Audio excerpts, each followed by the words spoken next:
Hey, what's up, guys? Welcome to the channel. UFC 284 Islam Makhachev versus Alexander Volkanovski is only a couple weeks away. It goes down February 11th in Perth, Australia. And this is going to be the top 3 reasons I hate UFC 284. I'll also be doing way more UFC 284 videos, including the top 3 reasons I love UFC 284, as well as a video grading the card and answering the question whether or not you should purchase this pay-per-view. So if you're interested in those videos, make sure you subscribe to the channel and turn on notifications. And if you're watching this video in the future, if those videos are already done, I will link them down in the description for you to go watch after this video. Now, before I get into any of my reasons, I want you to comment down below and let me know, what reasons do you hate UFC 284? My reasons, it's not just, oh, these fights aren't great, you know, and I'm digging deeper than a surface level on the card, complaining about the fights. Obviously, there's going to be some complaints here. All of them are legitimate gripes. I am still excited for this card, but every single reason I'm going to give you, in particular, the number one reason, I'm going to go from 3 to 1, 1 being the reason I most hate UFC 284. The number one reason actually really aggravates me, and we're going to talk about that later in the video, but I also have some honorable mentions because, honestly, you look at UFC 284, there is a lot to hate. So starting off with the first honorable mention, it's the prelims. And the prelims are just looking atrocious right now. I mean, you have Tyson Pedro versus Modestas Bukauskas making his return. And the reason I single out this particular prelim is because I actually hate this prelim. Because Modestas is being re-signed to the UFC, and he's fighting Tyson Pedro on short notice. If you don't remember who Modestas Bukauskas is, he had that nasty knee injury when he lost to Khalil Roundtree from an oblique kick. And he left the UFC. He was out for like a year after that, like tore a bunch of ligaments in his knee, had surgery, repaired it, rehabbed it, all that good stuff. And he got a couple wins outside the UFC. Well, now he's being brought in on short notice to fight Tyson Pedro. And, you know, I'm happy. I think people are turning this into a feel-good story. I'm happy that he's getting another opportunity in the UFC, especially after such a dramatic injury. It was hard to watch him suffer such a bad injury and then be cut from the promotion. But at the same time, you know, he's probably gonna suffer the same fate that Harry Hunsucker did against Tyson Pedro. This is a fight where they're expecting Tyson Pedro to go out there and absolutely murk Modestas Bukauskas. So I'm kind of sad that he's returning.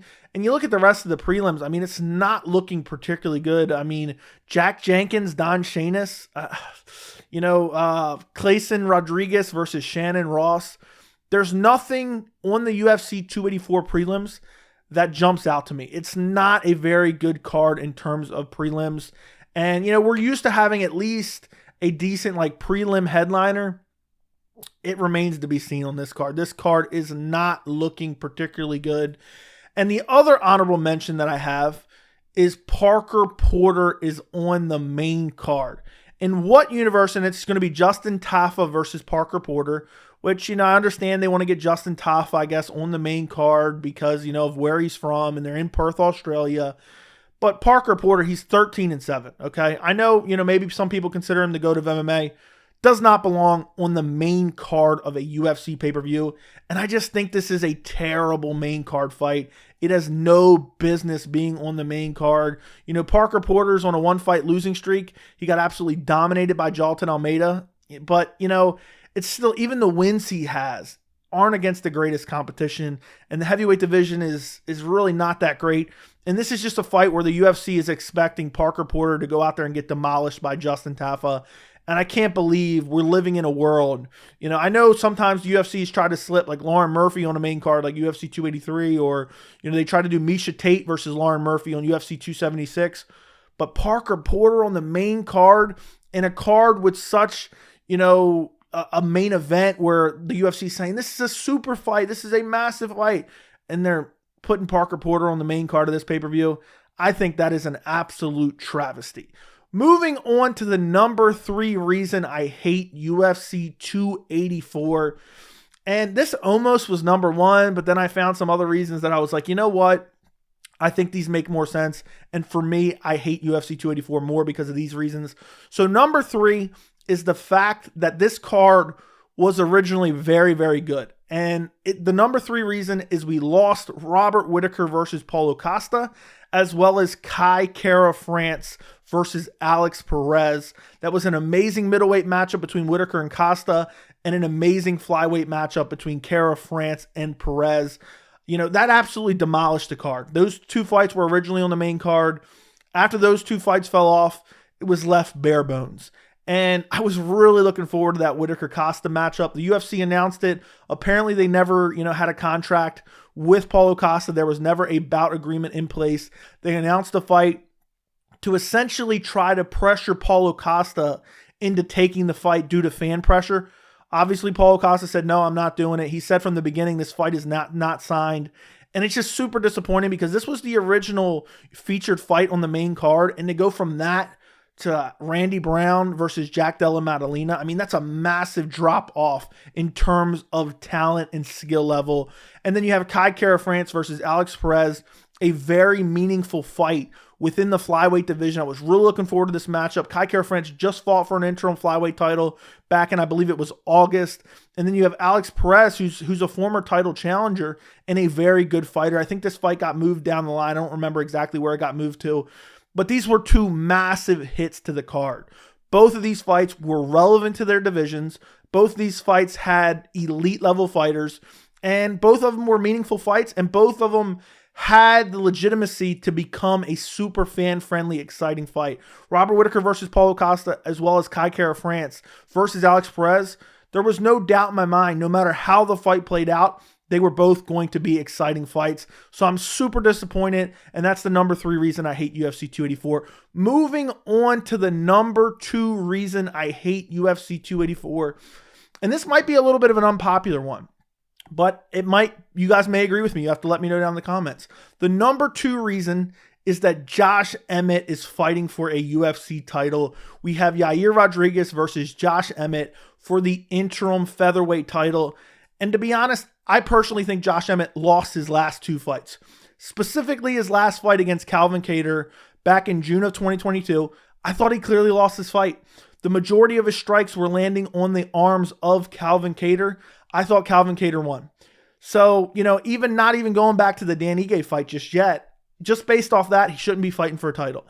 And I know Yair Rodriguez, he has a win over Brian Ortega in his last fight, and it was because of an injury. So he kind of doesn't even really deserve one either. But I would have preferred, Yair Rodriguez versus Arnold Allen or pretty much anything else. I just think Josh Emmett doesn't really deserve this. And I know a lot of people, it's kind of, a lot of people have been shitting on Josh Emmett lately and saying, he doesn't deserve a title shot and, he didn't win fights and he's not super popular, doesn't have a lot of fans. And I kind of feel bad for him, I'm going to be honest.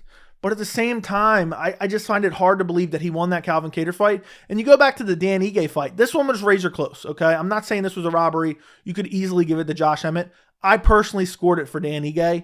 And now we're potentially giving a guy in Josh Emmett who's lost 2 fights in a row, potentially, but at least one against Calvin Kattar. I thought that was pretty clear. And now he's fighting for a title. And if Josh Emmett wins, we're going to have to watch Josh Emmett versus Alexander Volkanovski, or even worse, if Josh Emmett wins and Alexander Volkanovski beats Islam Makhachev in the main event, is Josh Emmett going to be our undisputed featherweight champion? That sounds like an absolute nightmare for the division. So I'm really not looking forward to this co-main event. I hate interim titles to begin with.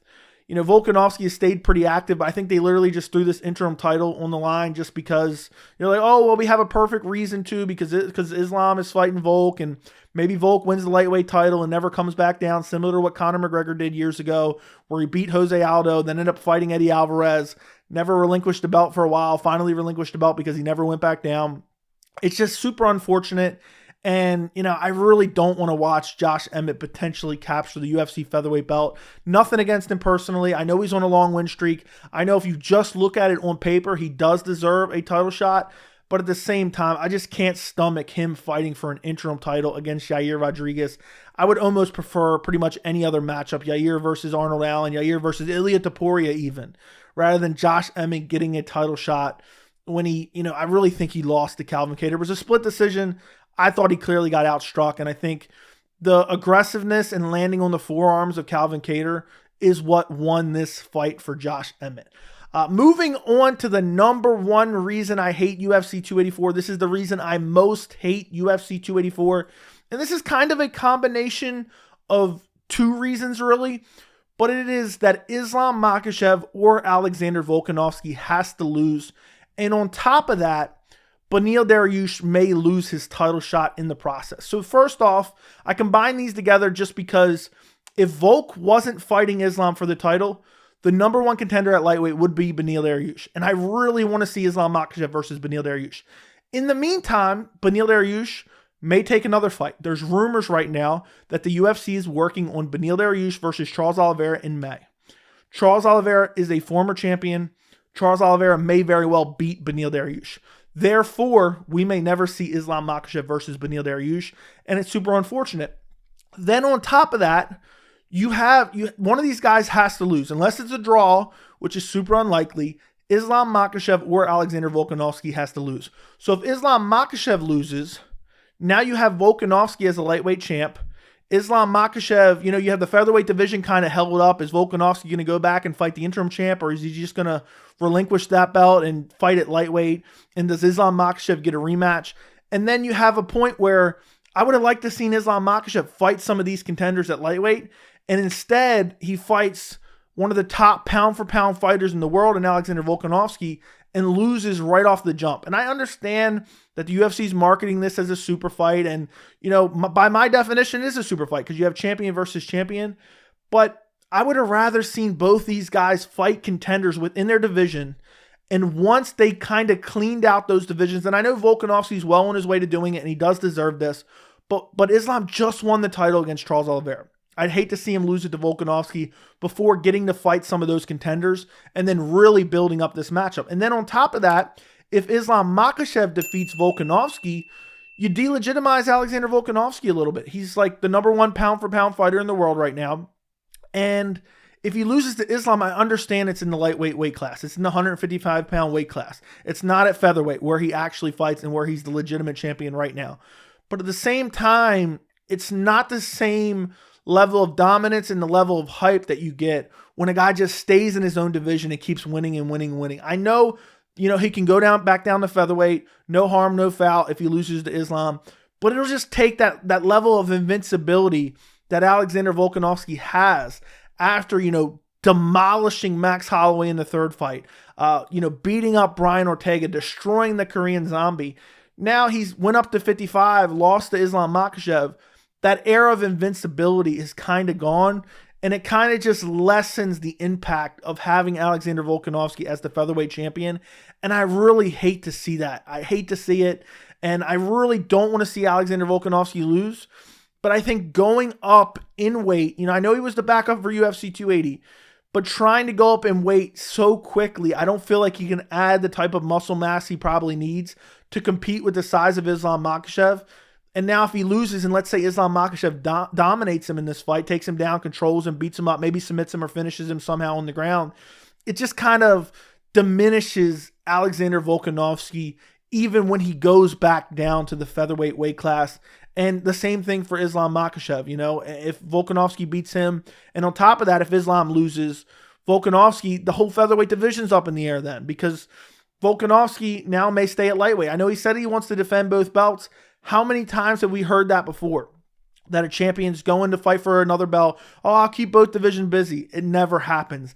And just to draw an example in terms of Volkanovski losing to Makhachev and then going back down diminished, similar kind of thing for Adesanya. It took a couple fights for Adesanya kind of get that level of respect back. I know he ended up, losing to Alex Pereira at UFC 281, but he felt invincible. He went up and fought Jan Blachowicz, lost pretty decisively. And then after that, the hype around a pay-per-view for a title defense was just diminished. And I think if Volkanovski loses to Islam and then he fights the winner of Yair Rodriguez versus Josh Emmett later this year, I think it'll just be a little bit diminished hype because of the fact that he just lost to Islam Makhachev. So I hate that in terms of the main event.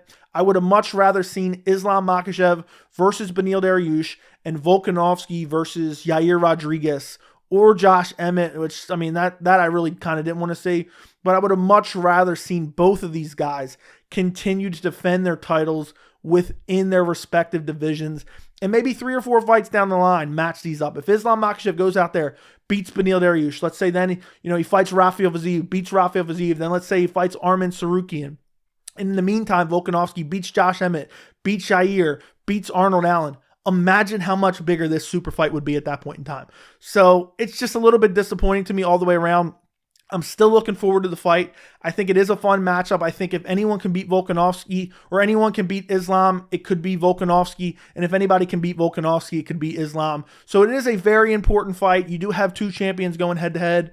But at the same time, I feel like there's almost no hype for this fight at all. I don't feel like people are super excited for this matchup, and I think it's for a lot of the reasons I just discussed. There was other more compelling matchups within their own divisions.